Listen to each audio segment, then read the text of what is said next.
My name is Tahir Malik. Imran मंजूर, Sheikh रुमान, Shashiki.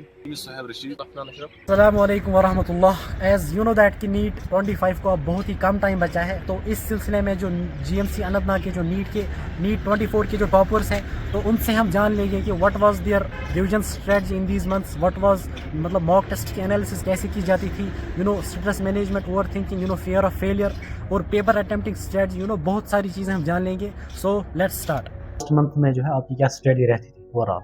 अस्सलाम वालेकुम एवरीवन। सो पहले तो जो हमारे नीट एस्पायरेंट्स हैं उनको मैं एक पहली जो स्ट्रेटजी बोलना चाहता हूँ कि जो भी आप इस वक्त पढ़ रहे हो, आपको कुछ नया पढ़ने की जरूरत नहीं है। जो भी आपने पढ़ा है उसको आपको बार बार रिवाइज करना है। और सबसे इंपॉर्टेंट चीज है, इस वक्त लास्ट मंथ जो 1-1.5 महीना भी रहा है, आपको बहुत सारे टेस्ट्स अटेम्प्ट करने और आपको टेस्ट्स को फिर घर जाके एनालाइज करना है कि हमें कहाँ पर मिस्टेक हुई, कहाँ पर हमें इंप्रूव करने की जरूरत है। मैं अपने टाइम पे क्या करता था, whenever I give the test, तो मैं घर जाके वही टेस्ट, वो क्वेश्चंस जो मुझे नहीं आते थे, फिर मैं उनको बार बार देखता कि मुझे कहाँ पर कंसेप्चुअल मिस्टेक हो रही है, तो उन कंसेप्ट्स को आपको फिर बार बार दोहराना है। अगर हम सब्जेक्ट वाइज देखेंगे तो फिजिक्स, केमिस्ट्री और बायोलॉजी, तो फिजिक्स में तो जितना पढ़ लिया वो हो गया। अब इससे ज़्यादा तो आप कुछ कर नहीं सकते हैं, तो अब ज़्यादा फोकस हमें करना है क्या, शॉर्ट नोट्स पे। अगर खुद के बनाए हो तो बेहतर होता है कि अगर अपने ही बनाए होते, लेकिन अगर अब नहीं है तो अब ऑनलाइन सोर्स बहुत ज़्यादा है, तो शॉर्ट नोट्स तो आराम से ऑनलाइन मिल जाएंगे। अब ज़्यादा डीप क्वेश्चंस भी नहीं करने हैं। अब आपको मतलब जो सुपरफिशियल क्वेश्चंस है, आपको लगता है रिलेवेंट है, खाली रिलेवेंट वाले क्वेश्चंस करने हैं सॉल्व। और रही बात केमिस्ट्री की, उसमें जो 3 पार्ट्स है, एक है मतलब फिजिकल केमिस्ट्री जो है, उसमें भी आप शॉर्ट नोट्स ही खाली रेफर करोगे। और बची ऑर्गेनिक और इनऑर्गेनिक, उनमें रिएक्शंस जो है वो आपको एनसीईआरटी की जरूर याद करनी है, क्योंकि डायरेक्टली एनसीईआरटी रिएक्शंस ही आ जाती है डायरेक्टली कभी। और आपकी स्ट्रेटजी क्या रही थी लास्ट मंथ्स में? तो लास्ट का जो 1 मंथ है उसमें हमारा प्राइम फोकस रहना चाहिए वो कोर कंटेंट पे रहना चाहिए, जो कि एनसीईआरटी। पर्टिकुलरली बायोलॉजी और केमिस्ट्री में तो 100% आपका फोकस एनसीईआरटी पे होना चाहिए। और फिजिकल केमिस्ट्री में अगर आप जिस भी कोचिंग में पढ़ते हैं, आपने उस वहाँ के टीचर से नोट्स बनाए होंगे, उन नोट्स को कंटिन्यूसली रिवाइज करते रहना है।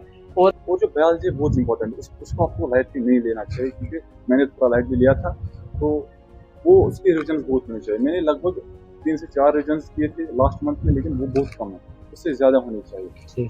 और जो है फिजिक्स के लिए आपको शॉर्ट नोट्स बहुत ज़रूरी है, क्योंकि लास्ट टाइम में आप फिजिक्स का सिलेबस बहुत वास्ट होता है, आप उतना रिवाइज नहीं कर सकते। Short notes are very important. और जो है केमिस्ट्री की एनसीईआरटी बहुत इंपॉर्टेंट है, क्योंकि स्टेटमेंट बेस्ड क्वेश्चन जो है वो डायरेक्टली आते हैं एनसीईआरटी। डिस्कशन के लिए सबसे ज्यादा चीज जरूरी है आपके दोस्त। मेरा एक दोस्त था, उसके वो भी अभी जीएमसी श्रीनगर में, वो मेरा दोस्त, हम दोनों जाते थे, हम पेपर देते थे, बाकी कोई कुछ भी करे, हम पूरा पेपर डिस्कस करते थे। हमें जो सामने टीचर आता था हम उससे पूछते थे कि इस क्वेश्चन का आंसर क्या है सर, हमने ये दिया है, क्या सही है या गलत है। उससे हम उधरी पूरे मार्क्स काउंट करते थे, एंड देन हम वही उधरी डाउट क्लियर करते थे एंड नेक्स्ट पेपर की तरफ जाते थे। और अगर नेक्स्ट पेपर में उसी कॉन्सेप्ट का क्वेश्चन मिलता था तो हम चाहते थे कि गलत ना हो। मॉक टेस्ट के बाद आपने एग्जाम दिया, हमारा ऐसा होता था कि अगर हमने कोई एग्जाम दिया, उसी सेम डे पे रात को हमारा रिजल्ट आ जाता था।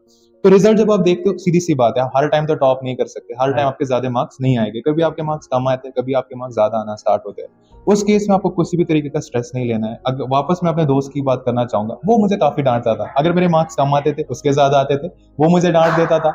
मेरे ज्यादा आते थे, उसके कम आते थे, तो मैं उसको डांट देता था। लेकिन at the end of the day इंशाल्लाह हम दोनों का बहुत अच्छी तरीके से नीट क्लियर हो गया।